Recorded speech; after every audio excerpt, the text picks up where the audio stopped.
Bonjour à tous, bienvenue sur le plateau de Lyon Mag TV. Ravi de vous retrouver après les vacances pour cette nouvelle saison de Lyon Politique. On va décrypter l'actualité lyonnaise de la semaine et autour de la table aujourd'hui, le journaliste Raphaël Ruffier-Fossoul, le conseiller municipal de Vénissieux Farid Benmoussa et le chercheur associé chez Triangle Romain Mels. Bonjour messieurs. Bonjour Alexandre. Bonjour. Au sommaire aujourd'hui, la région Auvergne-Rhône-Alpes qui change de visage et la crise de l'hébergement d'urgence. Ça a été l'un des feuilletons de l'été dont la fin est restée secrète pratiquement jusqu'au bout. Ce jeudi, Laurent Wauquiez a cédé son siège de président de la région à Fabrice Panckoucke. La fin d'un mandat de président qui avait été débuté en 2016. Presque 10 ans plus tard, Laurent Wauquiez délaisse l'hôtel de région pour se consacrer à son mandat de député de Haute-Loire et aux stratégies nationales. Alors, quel bilan tirer de ce mandat et demi? Il y a eu des réussites, certes, mais aussi des échecs, des polémiques. Raphaël, qu'est-ce qu'on peut retenir de ce travail à la tête d'une région qui naissait, la fusion entre Auvergne et Rhône-Alpes?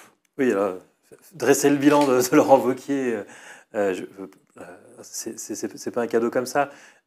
Pour faire court, il faut faire attention quand on veut parler de Laurent Wauquiez depuis Lyon, c'est qu'il y a un biais local, et un biais national d'ailleurs aussi, qui est important.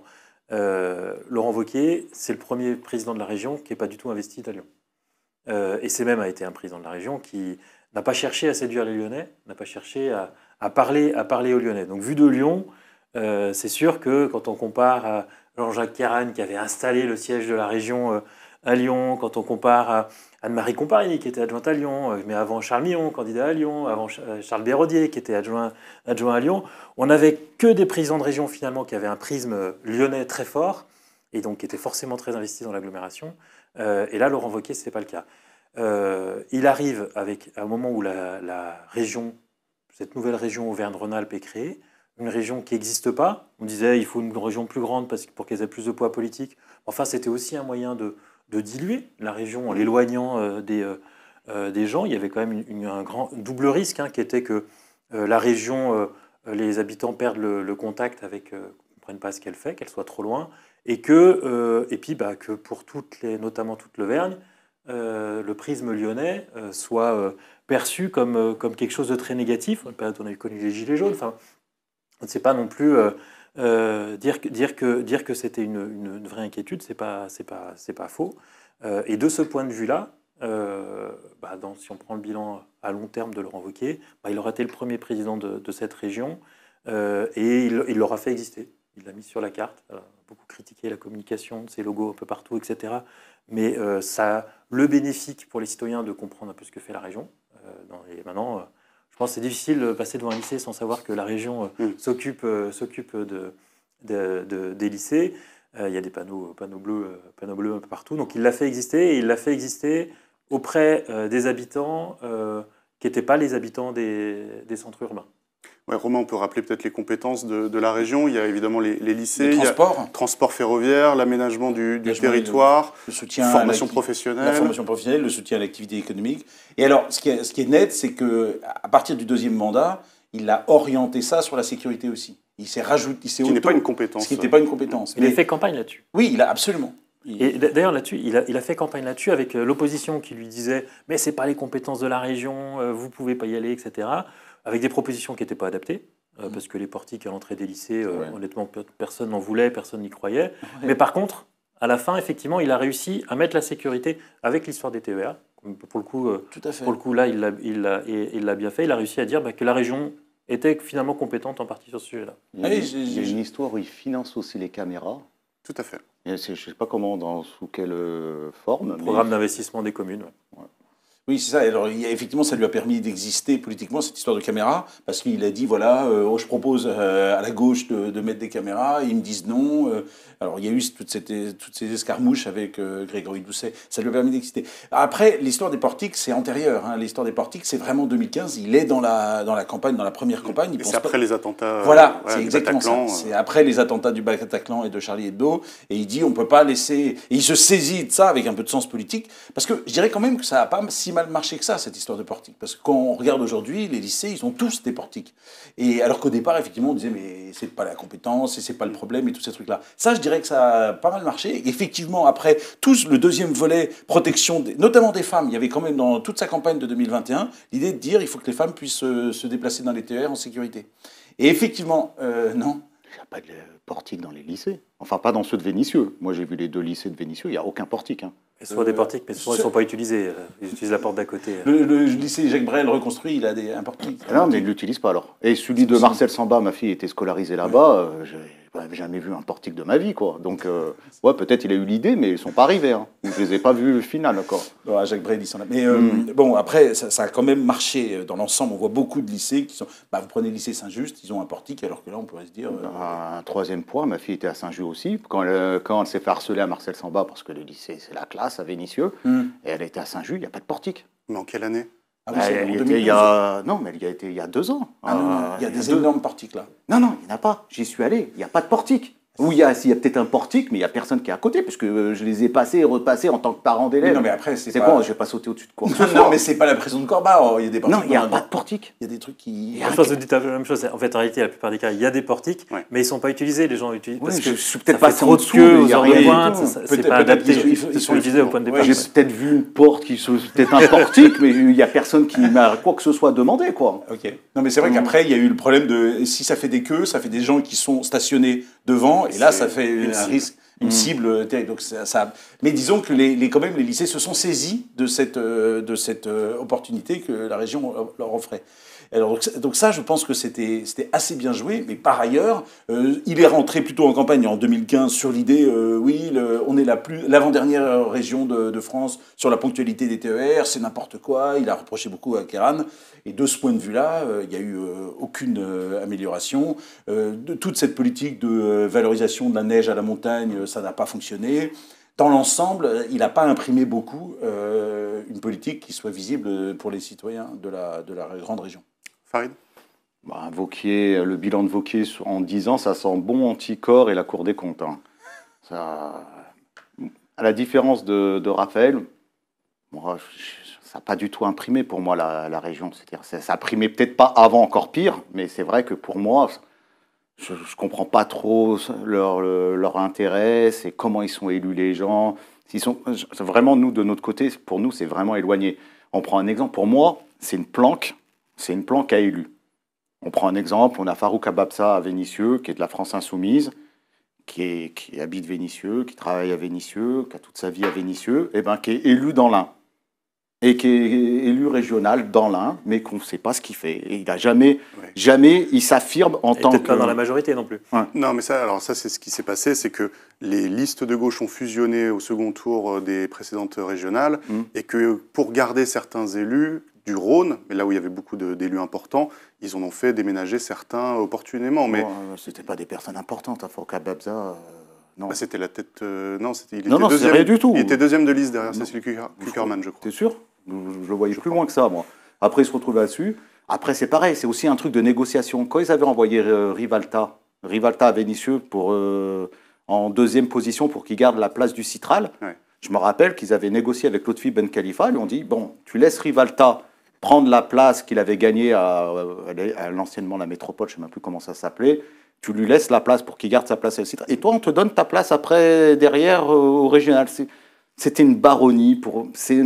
C'est pas clair. Oui, mais là, c'est pas la faute de Wauquiez, ça. Non, je parle pas de Wauquiez, je parle en fait du système régional. Du système régional. Moi, je comprends pas trop. C'est trop grand. C'est sans doute trop grand. La métropole, je pense, c'est la bonne taille. Vous voyez pas l'impact sur votre quotidien? Je voudrais comprendre, pouvoir avoir me dire sur ça, on peut appuyer sur ça, c'est tel élu qu'il faut appeler. Est-ce que ça, justement, Laurent Wauquiez ne l'avait pas compris? C'est-à-dire que pour les habitants des grandes métropoles, au final, la région n'a pas forcément un impact important, à contrario des territoires ruraux et périurbains.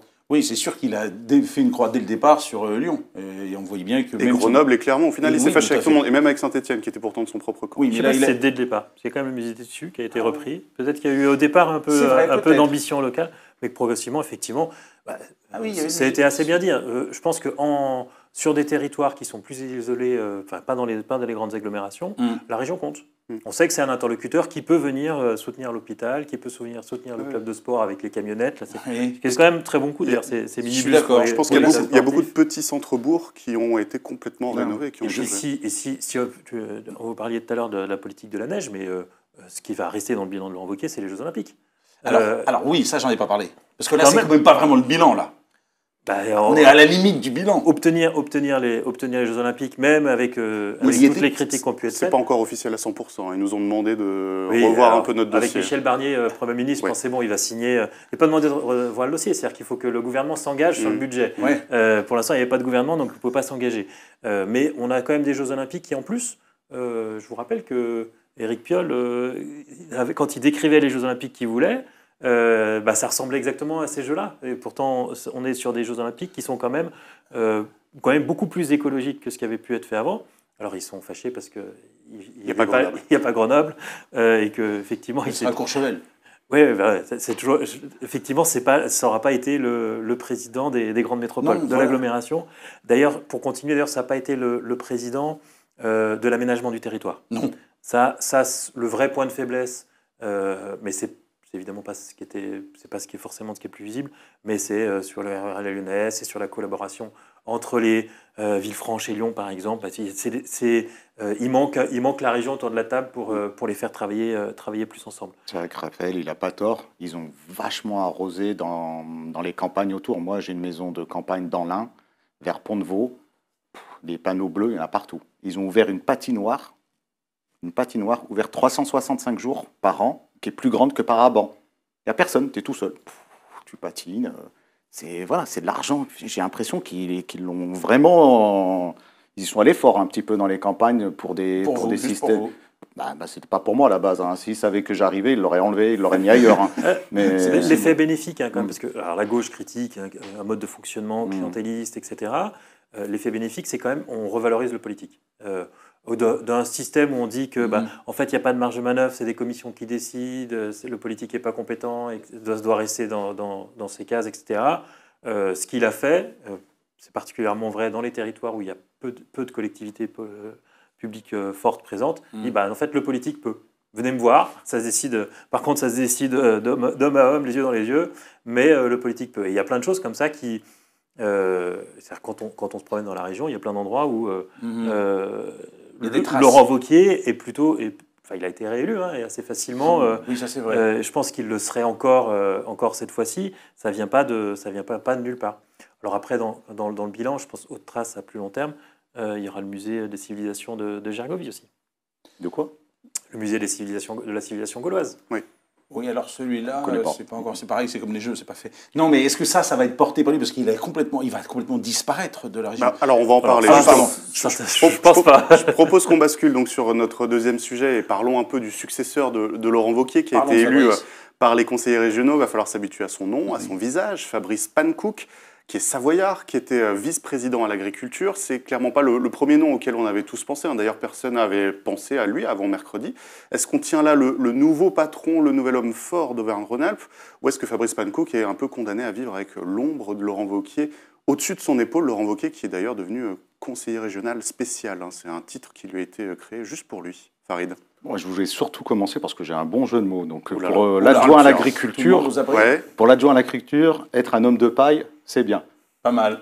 C'est mon résumé. Donc, la droite a un problème avec la passation de pouvoir. C'est impossible pour eux de laisser le pouvoir. Donc, même quand ils partent, ils sont toujours là. Alors, la preuve, la gauche est pas mal. Ça n'a pas l'air de marcher très bien non plus. Non. Moi, je parle de la droite là, sur ce moment-là. Après, si on parle sur la gauche, moi, je suis chaud aussi. Mais là, sur ce moment-là.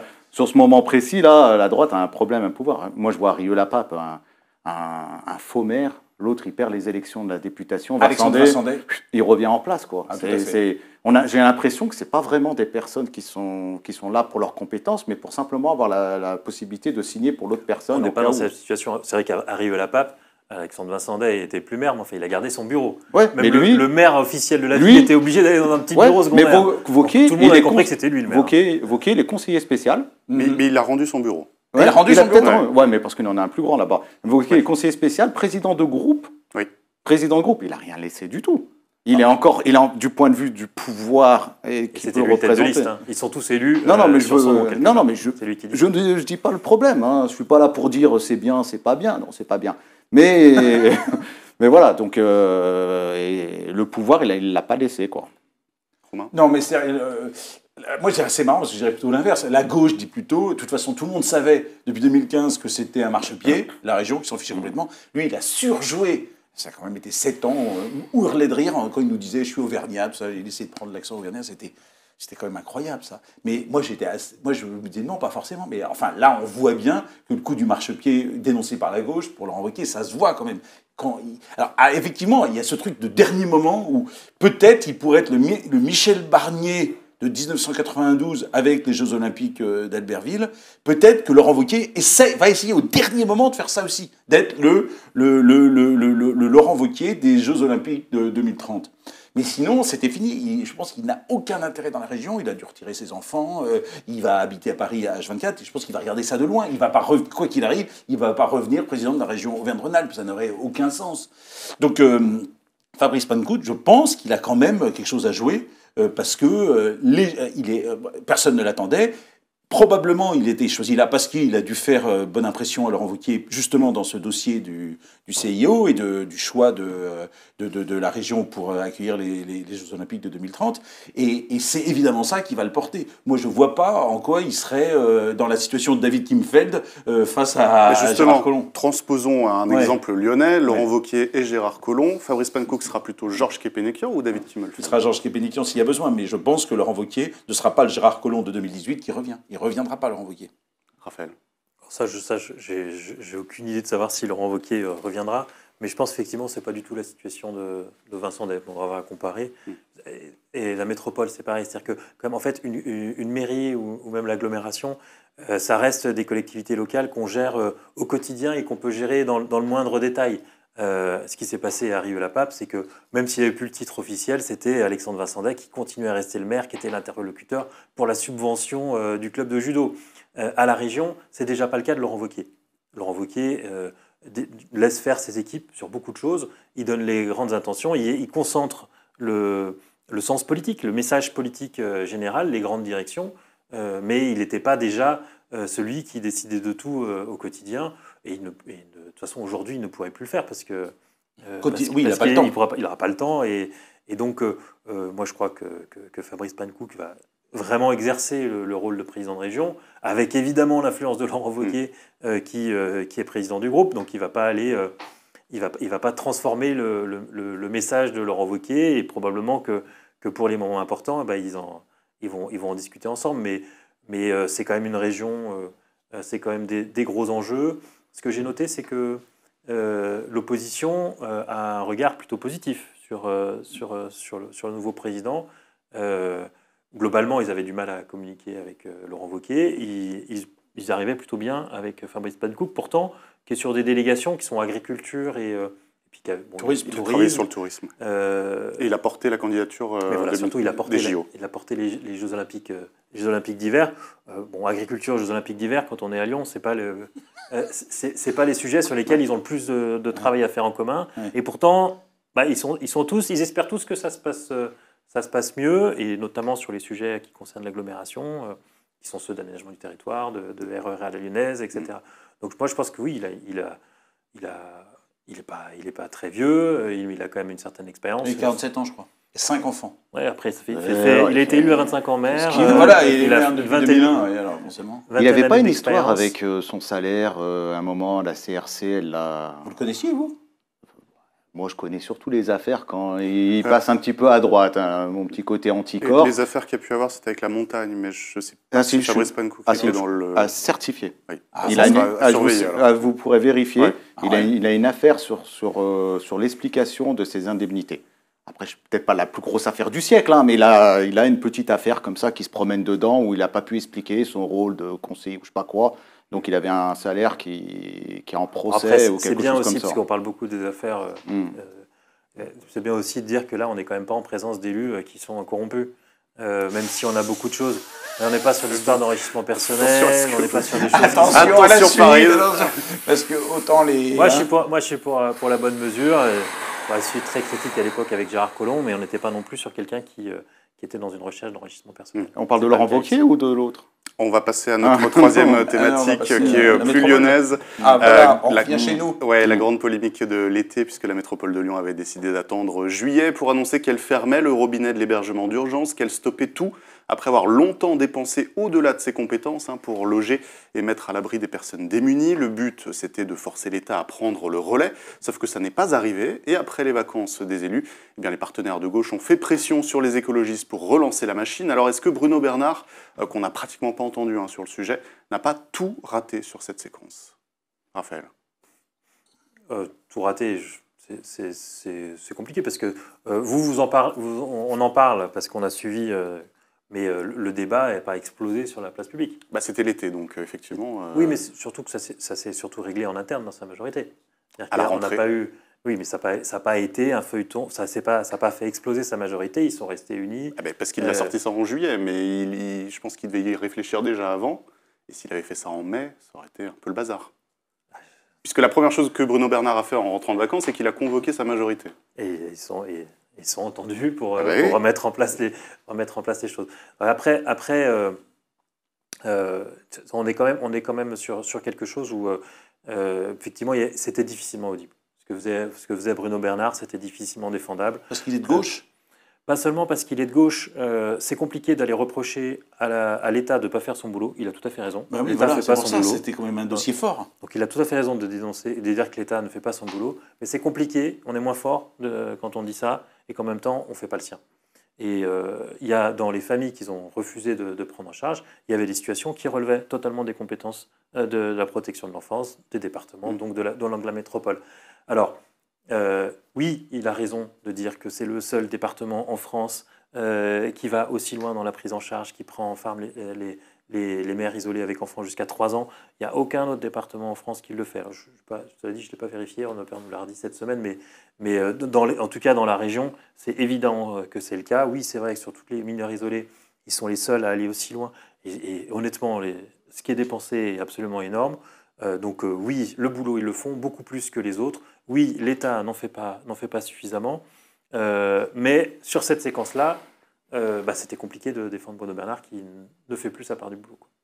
Farid. Bruno Bernard, c'est surtout que la métropole est sur la paille, là. Ils ont des vrais problèmes financiers, donc il s'est dit, je vais faire une petite coupe budgétaire rapidement. Pourtant, il reste encore 2 ans de mandat. Ouais, mais avec toute l'armée mexicaine qu'il a engagée, il a du mal après à retrouver des budgets pour le social. Mais quoi qu'il en soit, c'est un mec de droite. Et il est en costume. C'est un mec, il est en costume recyclé. Il dit qu'il est Europe Écologie, mais tout le travail qu'il fait sur les pauvres, la mixité, les discriminations, les inégalités de genre, ça prouve qu'il est vraiment, ça ne l'intéresse pas du tout. Comme Code Tarak, qui passe de la France Insoumise au RN, si un jour on m'apprend que Bruno Bernard passe des écologistes aux zémouristes, il n'y a rien qui va me choquer. Ah, quand même. Oh non, ça c'est mon avis personnel, il ne sera pas d'accord, Raphaël. Je peux comprendre, mais... Oui, je confirme que je ne suis pas d'accord sur l'analyse. Mais moi, je ne vois pas d'où vient cette analyse. Par exemple, la rénovation du collège de Saint-Fond. Mais c'est un scandale. Un scandale le plus... Ah, tu veux me chauffer sur... Pardon, j'aurais pas dû vous lancer là-dessus. Je retire immédiatement ce que j'ai dit. Voilà, c'est un scandale. J'ai retiré. Parce que le nom... Trop tard, il m'a chauffé. Sur la mixité, tu penses que véritablement mettre des robinets en or dans un collège de ghetto, ça va améliorer les résultats et la qualité de vie des enfants? Quand on sort d'un collège qui a 50% de réussite au brevet, tu peux mettre de la fun. On n'envoie pas nos enfants dans des collèges pour qu'ils soient dans de bonnes conditions, que des super beaux murs. On envoie nos enfants au collège pour une réussite scolaire et pour une vie meilleure plus tard. Oui. Est-ce qu'ils vont avoir une vie meilleure avec des meilleurs robinets? Je ne suis pas sûr. Si. Allez, bien sûr que non. Les chiffres, ils disent le contraire. Oui, faites-vous pardonner et revenez sur le sujet et soyez bons. Je me demande si cette séquence-là, je pense qu'effectivement ça a si peu bougé que je pense que tout ça a été très très très négocié en interne dans sa majorité, que personne n'a bougé parce que c'était l'été et aussi parce que... Alors je me demande aussi si l'absence de Sandrine Runel qui n'a pas été remplacée et qui est quand même... Tout à fait, on attend toujours de savoir qui sera la prochaine adjointe aux solidarités à la ville de Lyon. Or, Sandrine Runel, qu'on n'a pas entendu. Oui. Mais elle était plus...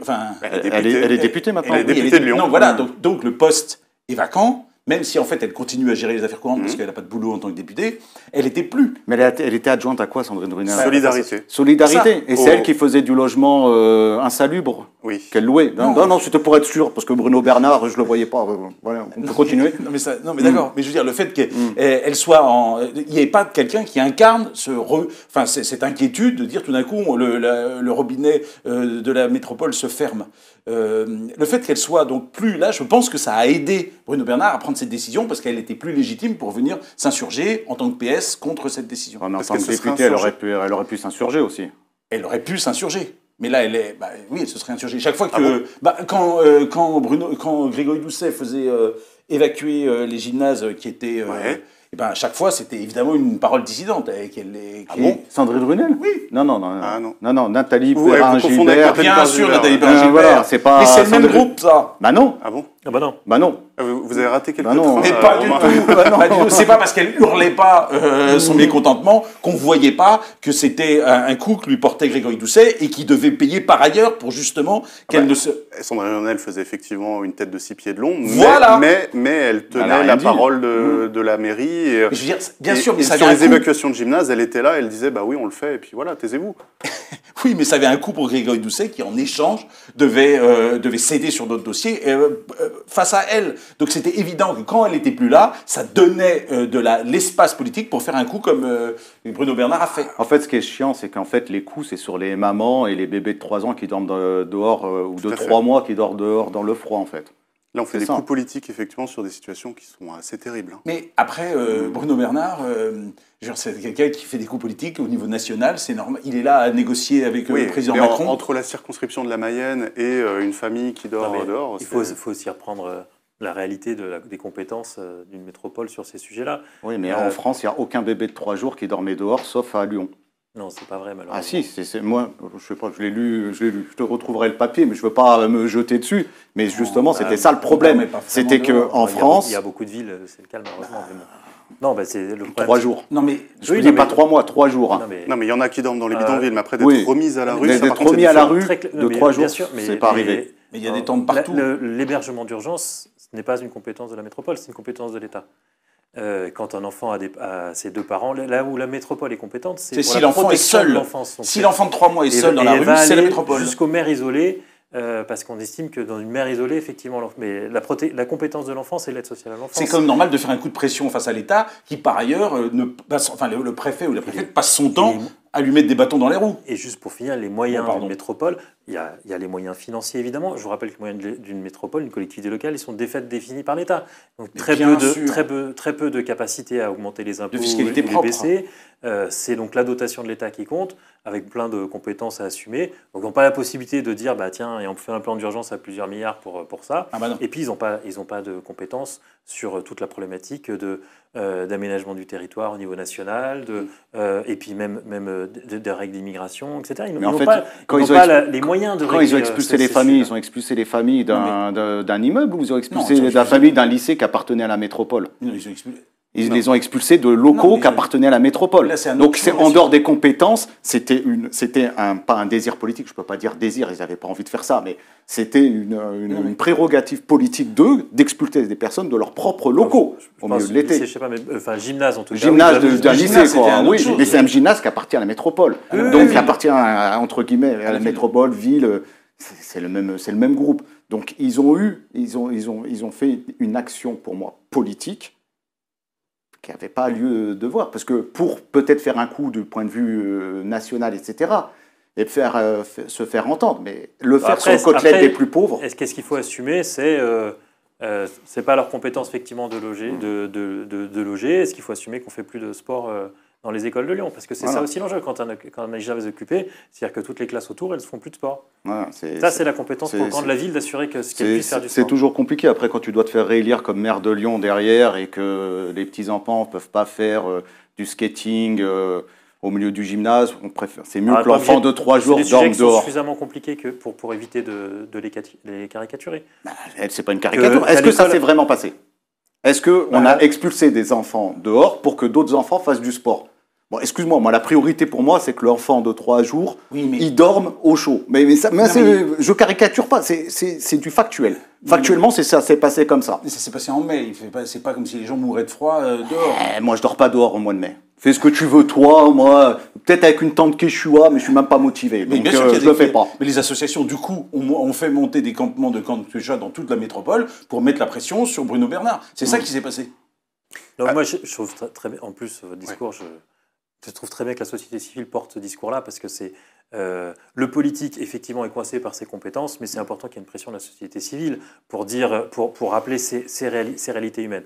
Après, là, quand on analyse politiquement, effectivement, Bruno Bernard ne peut pas régler tout ça tout seul. Ouais, mais c'est vrai. Mais Raphaël, toi, c'est politique. Voilà. Politiquement, je comprends ton discours. Je porte juste l'analyse politique qui est aussi de dire que les élus, on en a parlé pour Laurent Wauquiez avant, je dis la même chose sur pour Bruno Bernard aujourd'hui. On est quand même être élu, c'est quand même aussi un sacerdoce. Moi, je le vois pas que sur le côté des avantages. Je vois aussi un engagement et avec un certain nombre de contraintes.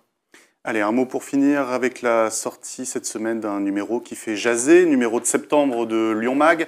Et ce dossier sur les ambitions très fortes et redoutées de la France insoumise pour Lyon et son agglomération. Et je crois que Raphaël voulait absolument réagir à ce sujet. Ah oui.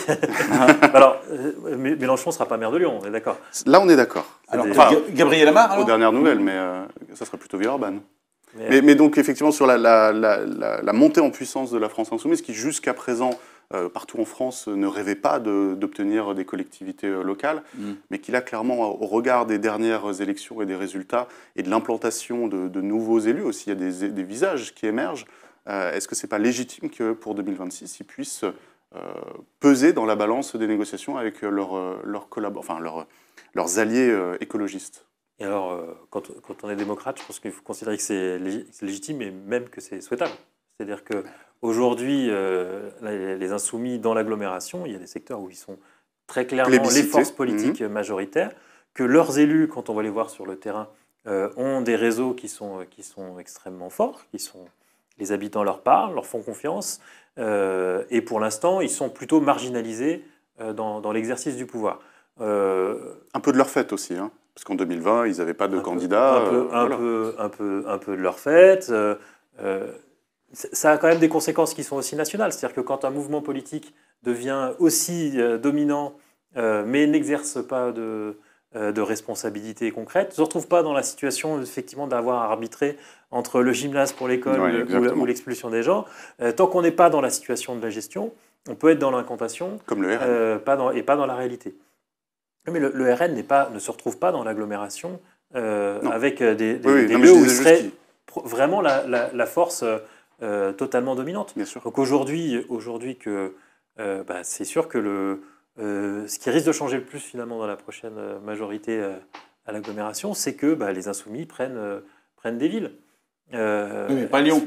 Alors ce sera probablement pas Lyon, parce qu'en plus la réalité électorale n'est pas celle-là. Oui. Ils sont devenus incontournables, mais c'est clairement pas la force principale. Enfin, il y a toujours les élections nationales, les écologistes font des scores pitoyables à Lyon, désormais. Enfin, pitoyable, je comprends. Ouais, ça va pas. Marie Toussaint, elle a dû faire 20% dans le premier arrondissement. Donc ça va quand même. Aux européennes, je veux dire. Il y a la force du parti politique. Il y a aussi la réalité des élus locaux. Je pense que sur une liste, même seul Grégory Doucet, soutenu que par les écologistes, Laurent Bossetti, à Lyon, il resterait assez probablement en tête. Donc c'est pas par contre, il y a beaucoup de villes où les majorités de gauche sont là depuis longtemps. Vénissieux. Vénissieux. C'est à gauche, Vénissieux. Et dire Boumertit, qui est le député de Vénissieux. Qui est le député de Vénissieux. Qui est le député de la 14e. Sur Vénissieux. Que sur sa sectorisation, le vote au second tour des législatives, c'est 75%. Il a fait 75% au second tour. Ça donne quand même une certaine force. Et c'est la gauche dans son ensemble. Oui, c'est la NFP, ils ont fait 75%. Avec le soutien du PC, voilà, du PS, voilà. des écologistes. Si on reprend alors pour les présidentielles où chacun était tout seul, Fabien Roussel, où la ville est communiste, Fabien Roussel a fait 2%. Ah, voilà. 2,2%. C'est pas énorme. Et Mélenchon a fait plus de 45,5%. Non, mais encore. Non, mais là, tu me disais séparés, je les ai pris un par un. Ça, c'est un biais, parce que c'est pas Jean-Luc Mélenchon qui sera candidat à Vénissieux. Oui, mais sur toutes les affiches. Locales des élus. Moi, j'ai vu plus Jean-Luc Mélenchon qui dire Boumertit. Il y avait bien Jean-Luc Mélenchon, je l'ai vu sur toutes les affiches. Il se présentait dans aucune élection à Vénissieux. Pendant longtemps, on pouvait avoir pensé justement que les Insoumis étaient très forts grâce à Mélenchon électoralement, mais qu'ils n'avaient pas de relais locaux. Ils n'avaient pas la capacité. C'est qui les relais locaux à Lyon de Mélenchon? Anaïs Benouassa. Aujourd'hui, c'est récent, ça. C'est récent, mais ça change. C'est ça la nouveauté. C'est-à-dire qu'on voit apparaître avec ces législatives des Kader Lamar à Vaux-en-Velin. Didier Boumertit, qui n'existait pas vraiment en 2020. Il existe un petit peu. Maintenant des figures de proue d'un mouvement qui vont prendre de la place. Il faut se rappeler qu'en 2020, quand Bruno Bernard a gagné les élections, etc., grâce au Covid, on en parlera plus tard, mais bref, donc quand il a gagné les élections, il n'y avait pas de vice-président de la France Insoumise. Il y avait 0 vice-président. Il n'a même pas proposé une vice-présidence à la France Insoumise. Oui. Mais le poids de la France Insoumise entre 2020... C'est Nathalie Perrin-Gilbert qui représentait les Insoumis à Lyon. Oui, mais ce n'était pas vraiment elle. Elle n'était pas aux Insoumis. Vraiment, voilà. Mais en 2020, le poids politique des Insoumis n'a rien à voir avec le poids politique aujourd'hui des Insoumis. Je ne sais pas ce qui s'est passé en 3 ans ou 4 ans. Ils ont explosé. Allez, un mot rapide, Romain, parce qu'on est en train de déborder. Oui, de toute manière, il faut lire Lyon Mag pour Bien sûr, il faut lire Lyon Mag. Allez, Romain, un mot là-dessus. Oui. Non, moi, je suis surpris, effectivement. Mais en fait, il y a quand même une interchangeabilité très forte, parce que ce Boris Tavernier, que personne ne connaît, qui est élu pratiquement au premier tour, député, ça montre bien que, peu importe le visage qui va être présenté, de toute façon, ça sera quelque chose de la nébuleuse de gauche. Donc il n'y a aucune chance pour que Mélenchon ait quelqu'un à placer d'ici 2026 qui puisse concurrencer véritablement Grégory Doucet.